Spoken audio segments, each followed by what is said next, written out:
It's been a long week. My wife took a trip upstate to visit her parents, and I stayed behind for work. It wasn't supposed to be a big deal, just a few quiet nights at home with our daughter. She caught something 2 days after her mom left. Just a little fever at first, nothing serious. Kids get bugs all the time, right? I told my wife not to worry. I had it under control. The thing is, the fever never really went away. It'll break for a few hours, she'll seem fine, and then it comes back even hotter. She's been too tired to get out of bed for more than a few minutes at a time. I've been camped out on the couch with the baby monitor next to me, so I can hear if she wakes up in the middle of the night. The monitor's old, one of those bulky ones. The speaker hums from the white noise machine we keep in her room. I keep it on even when I don't need to. Maybe because the sound makes the house feel less empty. The first time I heard her whisper, I thought she was calling for water.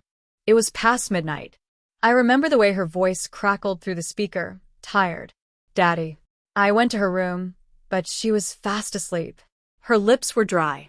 Her hair was stuck to her forehead. I almost woke her to check her temperature, but she looked peaceful for once. So I just stood there, watching her sleep for a moment, and went back to the couch. I told myself I imagined it. Probably the monitor catching some old feedback, or maybe just my mind replaying her voice from earlier. It has been an exhausting few days for the both of us, so that wasn't out of the question.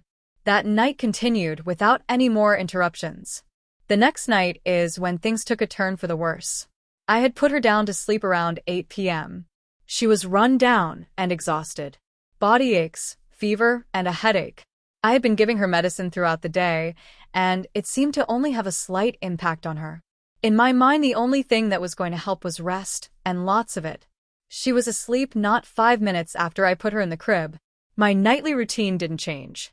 I grabbed the pillows and blankets from my bed and headed to the couch to be closer to her room in case she needed me. I plugged the baby monitor in and began to drift off to sleep. I shot up. My daughter was yelling for me. Daddy, come get me. I'm coming, baby. I yelled loud enough for her to hear. I made my way down the hallway to her bedroom. I swung the door open, only to find her sleeping. Motionless. I stood there confused. I couldn't have imagined this again. I stepped into the room. Only the sound of her soft breathing and the white noise machine. I stepped closer to her crib. There she was sleeping, not moving, not coughing, nothing. I didn't want to wake her, but I was shaken. This was weird, scary if I'm being honest. I heard her calling me. I know I did. This wasn't exhaustion. I returned to the living room, confused and worried. Was she talking in her sleep? Was she just seeing if I was nearby? I wasn't sure of what was going on, but I was starting to get worried. I felt fine, but maybe I was getting sick. I did feel a little warm, but had no other symptoms. I swear, just as I was drifting off to sleep. Daddy, I don't feel good.